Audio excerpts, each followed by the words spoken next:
And now I will be discuss about the World Wide Web Internet. The first is the origin and development. Number one, the idea came from Claude Shannon, the father of information theory, who showed that information can be encoded using ones and zeros. Kaning ones and zeros called binary code, and ang kaning binary kay mura siya secret language sa computers. Bisag unsa pa music, videos, pictures and document. Mahimo na siya mga ones and zeros, which is mo na ang binary code. Mo ni ang nakapasayon sa technology kay uniform tanan data. For example, kung mag-take ka og selfie, ang picture dili gyud na picture sa computer kundi daghan kay yung numbers naka naka binary din na, which is mo na ang ones and zeros. Ang iyang kilit-kilat na representation mo na siya. The next is number 2. The internet was created in the 1970s by US Department of Defense for secure communication during emergency. Gihimo ang internet para sa military use, kay kung naigubot or emergency, kinahanglan nila og fast, safe and stable communication. Dili pwede magsalig sa mail or telephone nga dali ma-sabotage kay wire naman siya. Example, kung na-threat sa security, mas dali nila ma-send ang message sa line base. So mao na purpose sa internet. Initially used by scientists and was under government control until 1984. So sabot wala siya gi public, and mostly mga scientists, professors lang ang allowed na magamit ani. Gigamit nila para mag-share data o research papers mas dali kaysa magpadala sa through mail.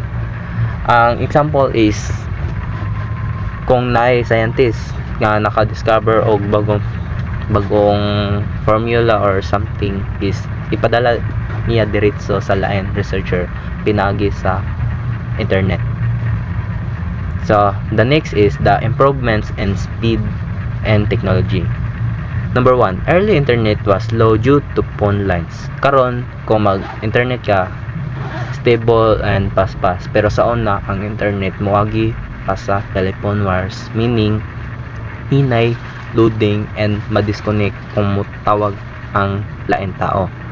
Ang YouTube sa una is kanang mag-loading siya 10 minutes para lang sa 2 minutes video na siya kadugay. So number 2 is the fiber optic cables allowed faster data transmission. Ang ganing fiber optic cables use light signals which travel extremely fast. Mo ni ang reason nga nung karon ang internet kay super fast. Pwede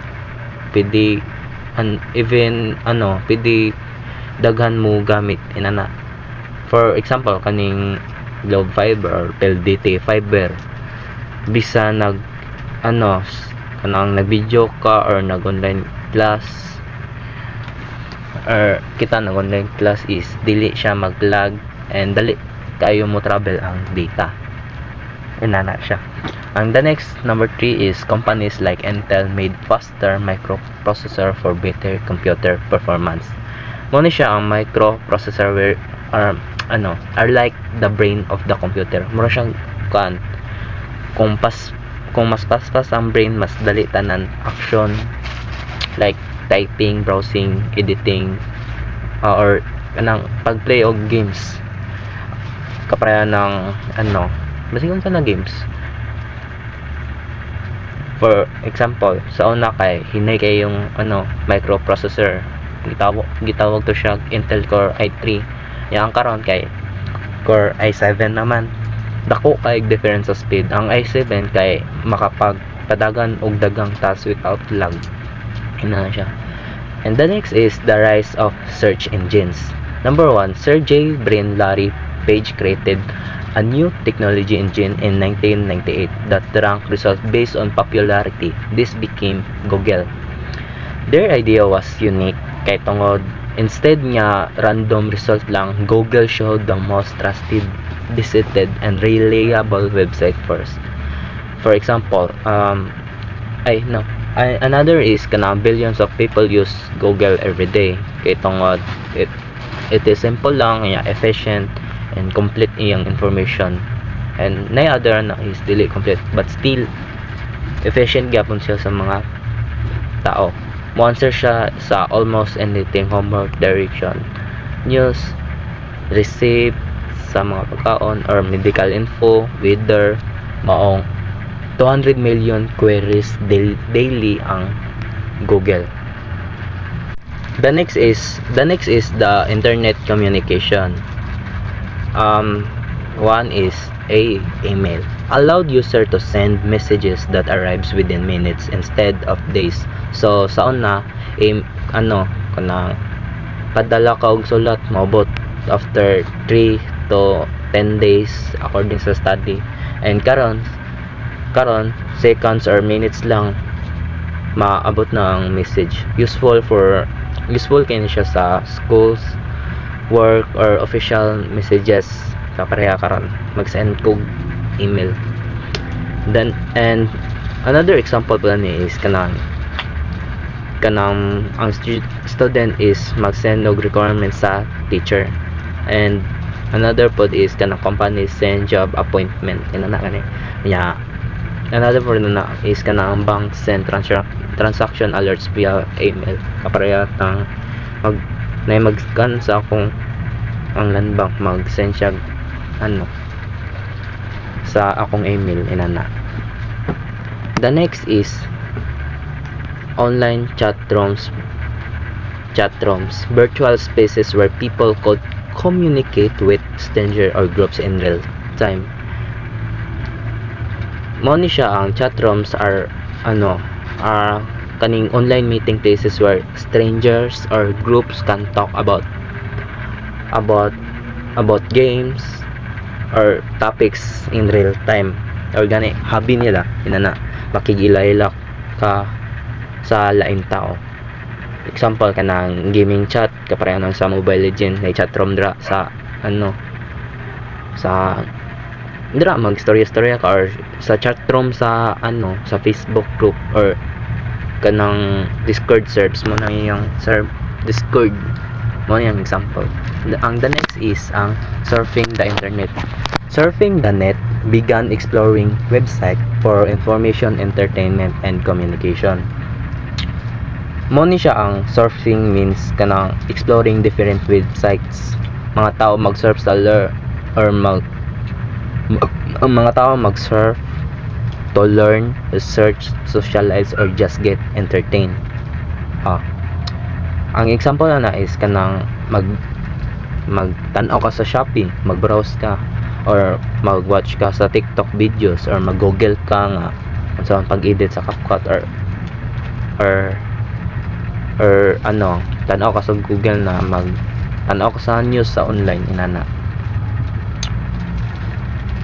The next is impact of the information age, which is naa siya positive effects and negative effects.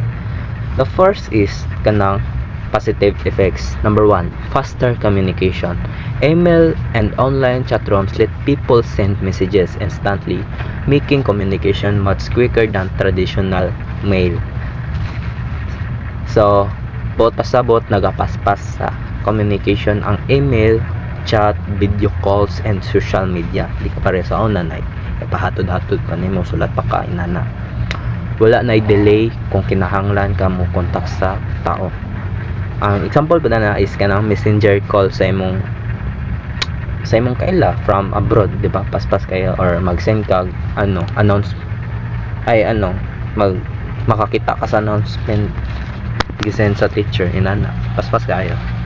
The next is easy access to information. Search engines like Google help users find information quickly with billions of searches every day. So both pasabot the internet serve as huge library. Naatanan internet serves as a huge library. Naatanan from school lesson to life hacks to world events. Bukod pasabot is dili na kailangan mo atog library mangitag books, igor ka mo tanaw sa cellphone mo, google ka, and nanadra tanan information. Students and workers is kanang mas dali makasabot sa topics through cellphone lang or internet. For example, kanang mag-search ka about say example sa simile or say history sa Philippines or say human rights in the Philippines, nanadra complete answers dayon paspasa kay siya. And number 3 is growth of influential tech companies. Leaders like Bill Gates, Steve Jobs, and Mark Zuckerberg built companies that changed the way we use technology. So bawat pasabot, tech companies became huge because people rely on computers and gadgets. Yes, naga-rely rata sa gadgets, diba? And these companies influence how we communicate, learn, shop, and work. So, for example, kanang Apple created the iPhone, and another is kanang Facebook nag-change social interaction globally, diba?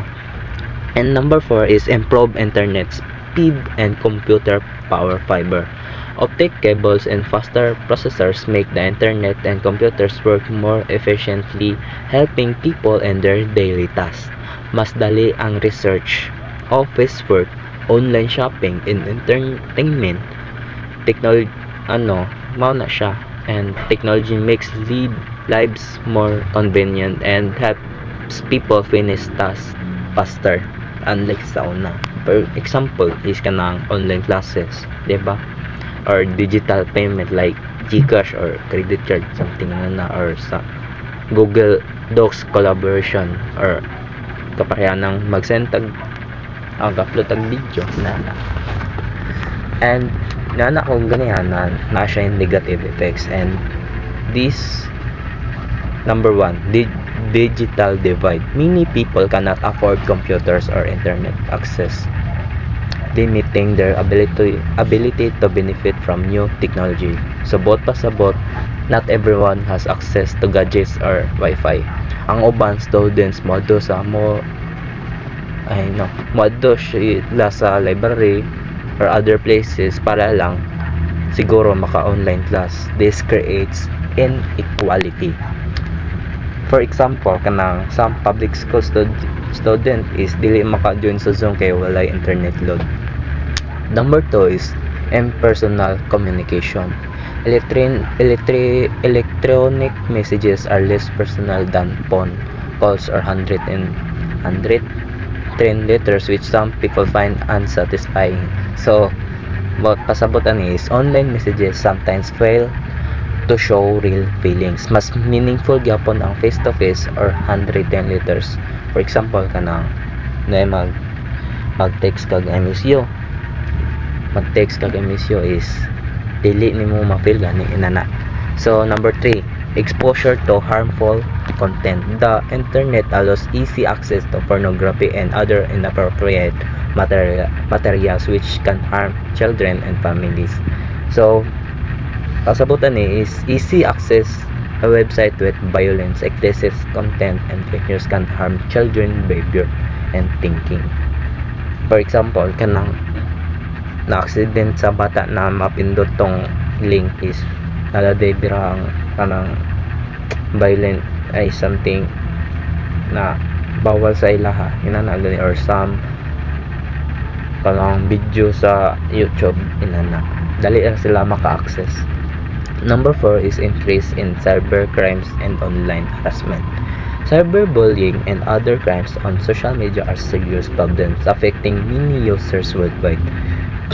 But pasabot, online world also has dangers, scams, phishing. Kanang phishing mo na siyang mag-take sa imo na about na kay nadawat karta, or bullying, hacking. People hide behind fake accounts.